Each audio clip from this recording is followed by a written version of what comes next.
오늘부터 대림절이 시작되는데 대림절 설교 말씀을 좀 하도록 하겠습니다. 현대 사회 심리학자인 에리 프롬이라는 분이요, 인간을 가리켜서 호모 에스페란스라고 하는 말을 사용하셨습니다. 이 말의 뜻은 희망의 사람, 이런 뜻입니다. 여기서 에스페란스라고 하는 단어의 어원은 원래는 기다림이라고 하는 뜻이에요. 그래서 기다리는 인간은 희망적인 사람이다 라고 하는 의미를 갖고 있는 겁니다. 어떻게 보면 동물과 다른 인간의 특성 중에 하나가 기다림이 아닌가 싶어요. 무언가를 희망을 가지고 기다리는 것은 인간만이 가지고 있는 특징이라고 여겨집니다. 윌리엄 말스톤이라고 한 미국의 심리학자가요, 3,000명을 대상으로 해서 설문조사를 했습니다. 근데 설문조사를 한 결과 흥미로운 것이 뭐냐면 사람의 삶의 목적이 약 94%가 되는 그런 퍼센티지가 결국은 기다리는 데 있었다라고 하는 거예요. 그것이 뭐가 되든 다 기다리는 것이다. 우리의 삶이 그렇지요. 태어나는 순간부터 우리는 끊임없이 기다리는 삶을 살아가고 있습니다. 작게는 일상의 소소한 일부터 크게는 몇십 년 후의 중요한 일까지 우리는 기다리는 일에 참으로 익숙합니다. 제가 어렸을 때요, 이 겨울철만 되고 나면 항상 이 퇴근하는 아버지를 기다리면서 아버지가 문에 들어오시면 손을 항상 바라봤어요. 아버지가 빈손으로 오나 아니면 뭘 갖고 들어오나. 당시에 우리 집 앞에 군고구마집, 이 군고구마 파시는 분이 있었는데 그 군고구마가 얼마나 맛있는지 그 군고구마를 한 봉지를 사올 때면 저 얼마나 행복한지 몰라요. 저녁만 되면 아버지가 군고구마를 사시고 오나 안 오나 그걸 보고 있는 거예요. 그런데 문제는 뭐냐면 그 시간까지 얼마나 애타는지 몰라요. 아버지가 오는 시간이 이제 학교 끝나고 난 다음에 한 두세 시간 되는 시간인데 그 시간이 이렇게 기다려지는 거예요. 애가 타는 겁니다. 아버지가 오늘은 고구마를 사오실까 안 사오실까 라고 하는 그런 마음이 있어요. 제가 한 13년 전쯤 된 것 같아요. 13년 정도 됐나 14년 정도 됐나 일본에 한번 일이 있어서 간 적이 있는데 그때 제가 일본 사람을 만나서 대화를 하다가, 제가 일본어로 할 줄 아는 건 아니에요. 누가 이렇게 통역을 해준 거지. 얘기를 하다가 재미있는 얘기를 하나 들었습니다. 어떤 얘기를 들었냐면 당시 일본에 겨울 연가라고 하는 한국 드라마가 상영되고 있었어요. 방영되고 있었는데 여러분 배용준 씨 그치요? 윤사마 잘 아시잖아요. 굉장히 당시에 유명했죠. 근데 그 시간만 되면 일본 주부들이 하는 일을 다 멈춘다 그래요. 그 텔레비전에 그 프로그램만 보는 겁니다. 그 드라마만 보는 겁니다. 아무리 순종적인 여자들에도 그 드라마를 못 보게 하면 난리를 친대요. 당신이 뭔데 그러냐 막 하면서. 그래서 남자들이 꼼짝도 못하는 시간이 그 윤사마가 나오는 겨울 연가가 하는 그런 시간이었는데 한 번은 일본에서 이 문제가 너무 심각해서 시사 프로그램을 진행했다고 하는 거예요. 근데 시사 프로그램의 내용이 뭐냐면 이 겨울 연가를 한 편 보고 나서 그 다음 편까지 기다리는데 일주일간의 시간이 공백 기간이 있잖아요. 그 기간 동안 사람들이 특히 주부들이 그 기간을 기다리다가 너무 애가 타가지고 스트레스를 받아서 쓰러져서 정신과 치료를 받는다는 거예요. 이 스트레스를 해결하기 위해서 정신과 치료를 받는다. 도대체 윤사마가 뭐길래 이 정신과 치료를 받아야 할 만큼 그렇게 심각하게 우리를 만들었느냐라고 하는 얘기를 들은 적이 있습니다. 그럼 기다림이라고 하는 것은 설레임이죠. 어쩌면 기다림이 있다고 하는 것 자체가 희망적인 삶을 살아가고 있다고 하는 증거일 것입니다. 이런 절망적인 사람들은요, 기다리지 않습니다. 그렇기 때문에 여러분이 혹시 속에서 애타는 마음이 있다 할지라도 무언가를 기다리고 있다면 여러분들은 어떤 사람입니까? 희망적인 사람이라는 걸 잊지 말아야 되는 거예요. 희망적인 사람이다. 오늘 본문에서 우리는 한 노인의 기다림을 볼 수가 있습니다. 이 사람의 기다림이 얼마나 컸는지 기다림이 이루어지기까지 절대로 죽지 아니한다고 성령의 지시를 받을 정도였습니다. 그렇다면 그의 기다림은 어떤 기다림이었을까요? 제가 오늘 본문 25절부터 26절까지 말씀을 읽겠습니다. 예루살렘에 시몬이라는 사람이 있으니 이 사람은 의롭고 경건하여 이스라엘의 위로를 기다리는 자라. 성령이 그 위에 계시더라. 그가 주의 그리스도를 보기 전에는 죽지 아니하리라 하는 성령의 지시를 받았더니 했어요. 시몬, 이 노인 시몬은 이스라엘의 위로를 기다리는 사람이었습니다. 당시 이스라엘은요, 로마의 식민지 상태 아니었습니까? 그렇기 때문에 모든 사람들이 다 기다리던 이스라엘 위로가 무엇이었겠습니까? 그들이 로마로부터 해방되어지는 것, 이것을 이스라엘을 향한 위로라고 생각했을 것입니다. 그런데 오늘 본문을 보면 시몬의 경우는 좀 달랐음을 알 수 있습니다. 그는 이스라엘의 위로를 기다리는 자였지만 다른 유대인들과는 다른 위로를 기다리고 있었습니다. 모든 사람들이 다 로마의 식민지로부터의 해방을 기다리고 있었지만 시므온은 이스라엘 향한 진정한 위로는 단지 로마로부터의 해방이 아니었음을 너무나 잘 알고 있었습니다.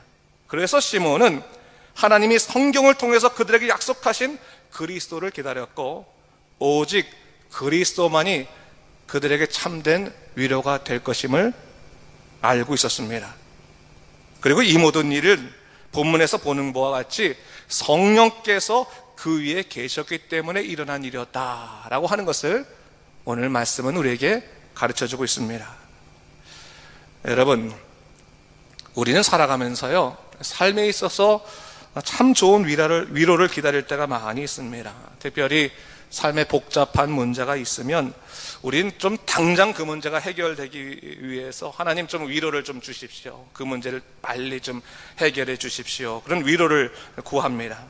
하지만 우리가 좀 더 본질적으로요, 우리 삶에 있어서 진정한 위로는 뭘까? 참된 위로, 가장 중요한 핵심적인 위로가 무엇일 것인가를 생각하면 그것은 지극히 영적인 문제가 아닐 수 없는 것입니다. 하나님은 우리를 위로하기를 원하시는 분이십니다. 그러나 그저 단편적인 위로가 아니라 인생 전체를 아우르는 깊은 차원의 위로를 주시기를 원하시는 분이십니다. 그렇다면 주님이 우리에게 주시기 원하는 가장 큰 위로는 무엇이겠습니까? 바로 오늘 본문의 말씀처럼 우리 인생의 구원자 되신 예수 그리스도를 만나게 하시는 것, 그것이 하나님이 주시는 가장 큰 위로임을 믿으시기 바랍니다. 언젠가 제가요, 노숙자 사역을 하시는 한 목사님을 만난 일이 있습니다.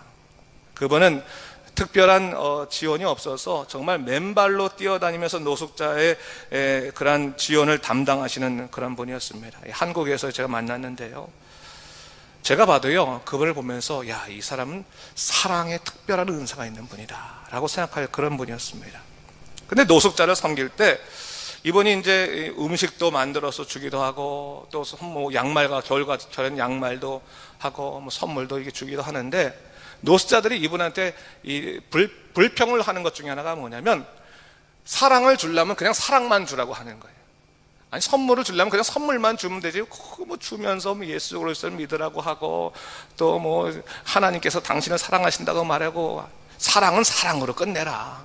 내가 마음속에서 야, 당신이 목사니까 언젠가 당신이 그 목사니까 예수님 믿는 사람이니까 내가 마음이 열리면 그때 믿을 테니까 입으로 말로 하지 말아라, 이런 얘기를 자꾸 하신다고 하는 거예요.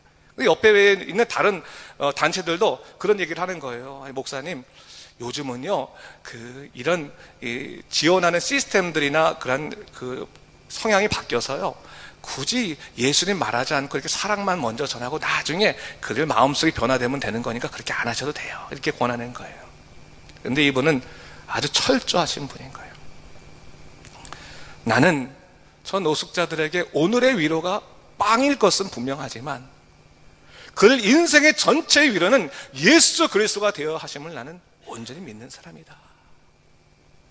그렇다면 내가 오늘의 빵을 주어서 그들에게 잠깐의 위로를 하기 위해서 그들 인생 전체를 위로하시는 예수 그리스도를 전하지 못한다면 나는 하나님 앞에서 할 말이 없다. 그리고 이 사람이 오늘 예수님 못 만나고 내일 죽어서 하나님 앞에 가면 나는 오늘 이 사람에게 대한 최고의 선물을 주지 못한 그런 비겁한 사람이 될 뿐이다. 그런 얘기를 하시는 거예요. 제가 그 말을 들으면서 마음이 참 감동이 됐어요. 그렇구나. 예수님이 우리 인생의 가장 큰 위로이신데 우리는 오늘의 잠깐의 위로 때문에 우리 인생 전체를 뒤바꾸시는 하나님의 크신 위로를 우리는 바라보지 못할 때가 있구나. 이거야말로 참 어리석은 일이다 생각이 들었던 적이 있습니다. 오늘 시므온도 그랬습니다. 그에게 있어서 이스라엘 향한 가장 큰 위로, 가장 본질적인 위로는 예수 그리스도였습니다. 모두가 그들이 이 로마로부터 해방되는 것이 가장 큰 위로라고 생각할 그때 그는 그 심령은 분명했습니다. 오직 예수 그리스도를 만나게 될 때, 메시아가 이스라엘에 오시게 될 때 이스라엘은 참된 위로가 임하게 될 것이다 라고 하는 것을 그는 분명히 확신했던 것입니다. 그리고 이것은 단지 그가 혼자만의 생각이 아니라 성령께서 영으로 그에게 가르쳐 주신 것이고 말씀 속에서 그가 깨닫기도 한 것이었습니다. 오늘 본문을 보게 되니까요, 그에 대해서 뭐라고 말하냐면 의롭고 경건한 사람이다 라고 말하고 있습니다. 경건한 사람이다. 이 경건이라고 하는 말은 헬라어로 여기 오늘 본문에서는 율라베스라고 하는 말을 사용하는데요, 이 율라베스라고 하는 말은 어떤 뜻을 갖고 있냐면 꽉 잡다라고 하는 그런 의미를 갖고 있어요. 꽉 잡다. 이런 경건이란 뭡니까? 그냥 편하게 신사적으로 하나님께 기도하고 그냥 말씀 보고 정해진 시간에 교회 가고 그리고 돕고 싶으면 이웃들도 돕기도 하고 신사적으로 이렇게 하는 것이 경건입니까? 경건의 원래 의미는 뭐냐면 하나님을 꽉 잡는 거예요. 꽉 잡는 겁니다. 하나님의 사람으로 살겠다 꽉 잡는 믿음의 수고가 있는 것, 그것이 경건이에요. 세상에 넘어지지 않으려고 더 깊이 말씀을 보고 더 깊이 기도하고 하나님 저를 붙잡아 주십시오, 나는 하나님 없으면 못 삽니다 라고 하나님을 꽉 붙잡는 것, 그것이 뭐예요? 경건이라고 하는 거예요. 경건이라고 하는 거예요. 사실 오늘 시므온이요, 그리스도를 보기 전에는 죽지 아니하리라는 성령의 지시를 받았지만 성령님께서는 그에게 예수님이 몇 날 몇 시에 올 거라고 말씀해 주지 않으셨어요. 뭐라고 말씀하셨습니까? 그저 네가 죽기 전에 그리스도를 보게 될 것이라고 말씀하실 뿐이었습니다. 하지만 시므온은 성령의 지시를 받은 그때부터 그 인생의 가장 큰 희망을 뭐로 했던 거예요?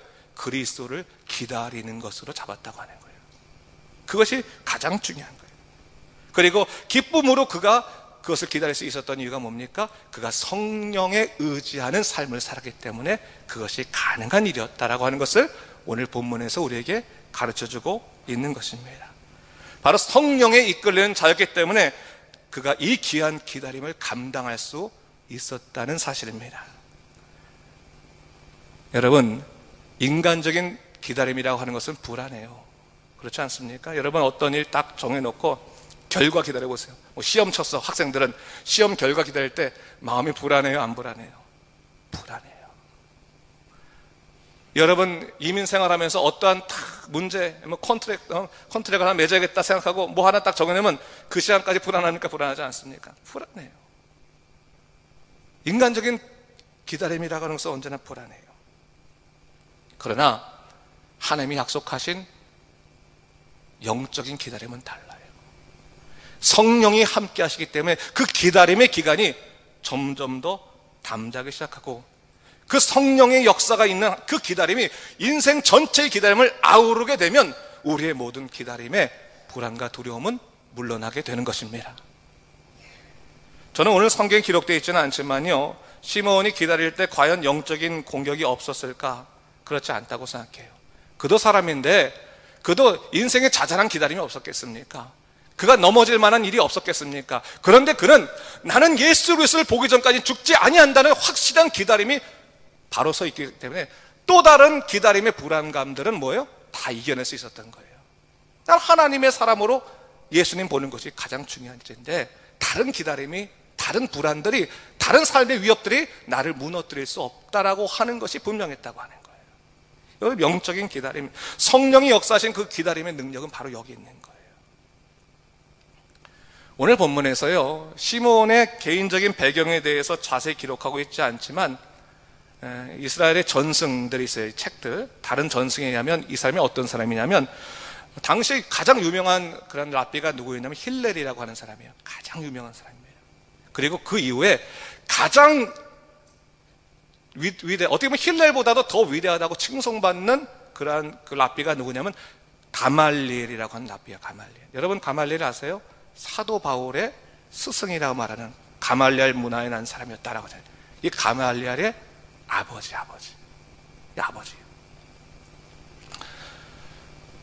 그것을 바라보게 될 때 이 시몬은 어떤 사람이었다는 거예요? 성경을 연구하는 사람이었다. 말씀을 파고드는 사람이었다는 것이 분명합니다.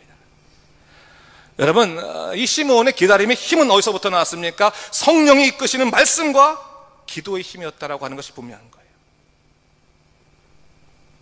저는 여러분들이 인생의 수많은 기다림의 문제를 그저 초조한 마음으로 시간을 낭비하기를 원하지 않습니다. 하나님께서는 우리들의 영적인 기다림뿐 아니라 삶의 모든 기다림 안에서도 함께하길 원하시는 거예요. 그렇다면 여러분들이 요구되는 것이 뭡니까? 그 기다림 가운데 초조해서 불안해서 막 사람들 들들 볶고 그런 게 아니라 뭐예요? 말씀을 파고들어야 되는 거예요. 하나님을 붙잡고 기도해야 되는 거예요.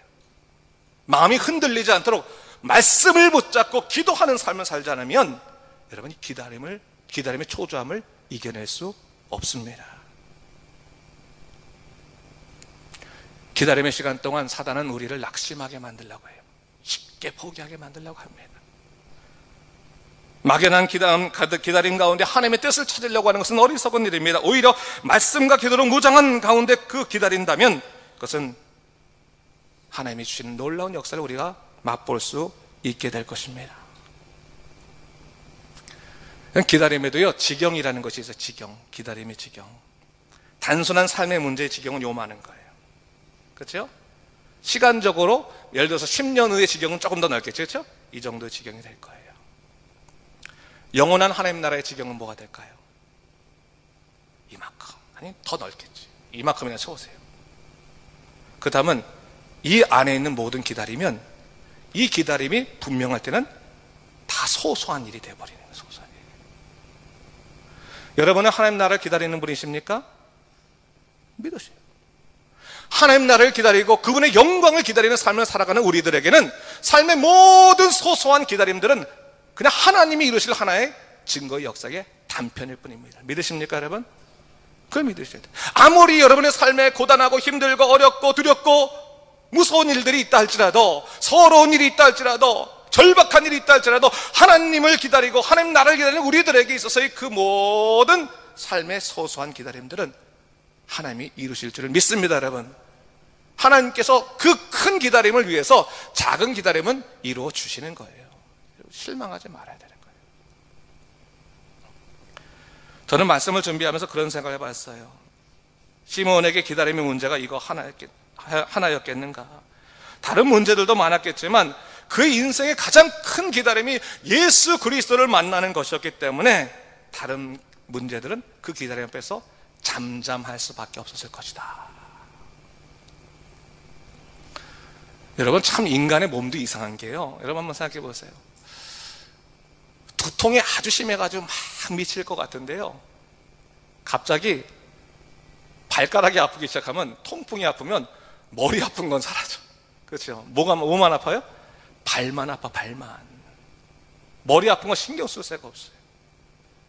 모든 것 다 그런 것 같아요. 가장 중요한 문제가 서고 나면 다른 문제들은 그 문제가 언제 있느냐 하면서 고개를 숙이게 돼 있는 거예요. 여러분들이 여러 가지 기다림의 문제 때문에 스트레스를 받고 있다면 그때부터는 가장 큰 기다림을 정하셔야 되는 거예요.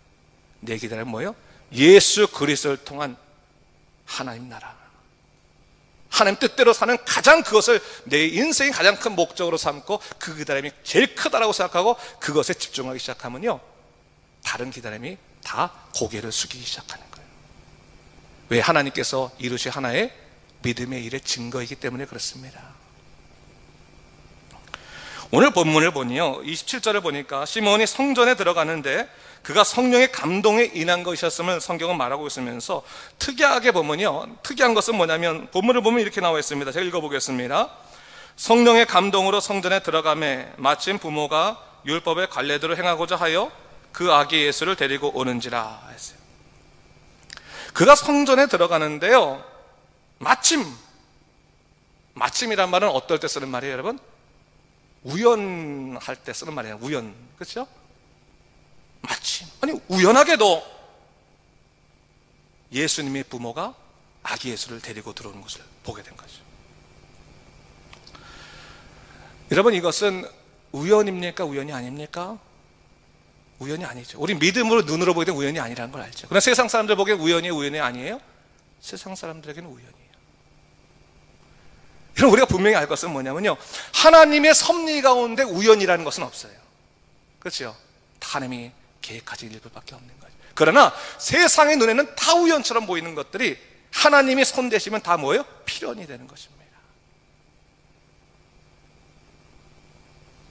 여러분, 시몬은 앞날을 알지 못했지만 하나님이 그의 인생에 역사하신다는 것을 믿었어요. 그리고 어떤 하나도 하나님의 섭리 가운데 있음을 믿었어요. 그 다음에 뭡니까? 세상 사람들의 우연처럼 보여지는 그 일이 하나님의 계획하신 필연 가운데서 하나님의 역사가 이루어지는 것을 볼 수 있었습니다. 오늘 그러면서 28절 말씀 보니까 시몬이 뭐라고 합니까? 하나님을 찬양하는데, 제가 29절부터 32절까지를 읽어보겠습니다. 주제여, 이제는 말씀하신 대로 종을 평안히 놓아주신도다. 내 눈이 주의 구원을 보았사오니 이는 만민 앞에 예비하신 것이요 이방을 비추는 빛이요 주의 백성 이스라엘의 영광이니이다 하니. 시므온은 그가 일생을 기다려온 예수 그리스도를 만난 다음에 너무나 감사하여 하나님께 말하되, 하나님이시여, 이제는 주님께서 이 종을 평안히 놓아주셨습니다. 기다림을 경험하고 나서 그는 정말로 영적으로 평안을 얻는 것을 볼 수 있었습니다. 여러분, 오늘 이것이 의미하는 바를 알아야 돼요. 하나님이 이루고자 하시는 기다림의 역사는 반드시 뭐를 이뤄내요? 하나님을 향한 찬양을 만들어내게 하세요. 여러분들이 주님의 뜻 가운데서 성령의 의자여 기다림을 갖게 되었을 때 그 마지막에 뭐가 있는 거예요? 하나님이 하셨습니다라고 하는 찬양이 기다리고 있어요. 믿으세요, 여러분? 여러분 입에서 자꾸 기다릴 때 불만이 나오고요, 불평이 나오고요, 서러움이 나고 쓴물이 나오기 시작하면 정지해야 돼요. 말씀과 기도로 돌아서서 하나님을 바라보면서 하나님께서는 반드시 우리의 기다림 가운데 당신을 향한 찬양을 만들어 주실 것을 믿습니다라고 하고 그렇게 주님을 꽉 잡고 기다릴 필요가 있어요. 그럼 주님이 여러분 입술에서 하나님을 찬양을 만들어 주십니다. 여러분, 오늘 시몬만 그러겠습니까? 우리 인생도 마찬가지예요. 우리는 하나님 나라를 기다리는 사람이에요. 그렇다면 생의 수많은 기다림 속에서도 결코 흔들리지 않을 것은 하나님께서 예수 그리스도를 만나게 하심으로 우리 삶의 모든 기다림에도 어떤 소망을 주셨어요? 섭리적인 소망을 주셨기 때문입니다. 여러분들 이제부터는요, 여러분들이 할 때 모든 삶에 우연이 있다고 생각하지 마세요. 예수 믿는 사람들 우연이 있다고 생각하면 안 되는 거예요. 이거 우연하게 이렇게 좋은 일이 생겼네. 그거는 여러분 예수 믿지 않는 사람이나 말하는 거예요. 우리 예수 믿는 사람 뭐예요? 하나님의 섭리 가운데 이루어진 일이에요. 우연처럼 보이는 일 가운데 하나님께서 역사하셔서 여러분들로 하여금 하나님은 살아계시구나, 하나님은 오늘도 역사하시는구나, 하나님은 오늘도 나를 이끌어 주시는구나 라는 것을 알게 하시는 거예요. 그것을 깨닫기 위해서는 여러분이 성령 충만하셔야 돼요. 여러분이 말씀 보셔야 돼요. 여러분이 기도하셔야 되는 거예요. 오늘 본문에서 시몬은 예수 그리스도를 만남으로 인해서 지금까지 모든 인생의 기다림에 대한 참된 위로를 받게 되었습니다. 우리 경우는 조금 다르죠. 우리 예수님이 이미 만났어요. 그러니까 지금까지의 인생의 기다림에 대한 위로가 아니라 뭐예요? 지금부터의 기다림에 대한 모든 위로를 여러분 받으실 겁니다. 두려워하지 마세요, 여러분. 어떠한 인생의 문제 때문에 기다린다 할지라도 두려워하지 마세요. 오히려 우리는 하나님의 거룩한 뜻을 기대하고 기도하고 기다리는 모습이 있어야 되는 거예요. 윌리엄 커리가 말했죠. 하나님의 위대한 일을 기대하고 기다리고 기도하라. 여러분, 어떠한 인생의 때로 기다릴 때 하나님의 놀라신 뜻을 기대하고 기도하시기 바랍니다. 그리고 기도하면 하나님께서 여러분들과 함께 하시고 능력의 역사로 여러분들 붙잡아 주실 것입니다. 오늘부터 우리가 대강절, 이 대림절이라고 부르기도 하고 대강절이라고 부르기도 하는데 대강절을 이제 진행하게 됩니다. 오실 예수 그리스도를 기다립니다. 이 기간 동안 여러분들은 분명히 다시 한번 결단을 하셔야 되는, 나의 모든 기다림은 하나님의 섭리 가운데, 능력 가운데 온전해졌다 기억하시고 믿음으로 살아간 여러분 되시기를 주님의 이름으로 축원합니다. 기도하겠습니다.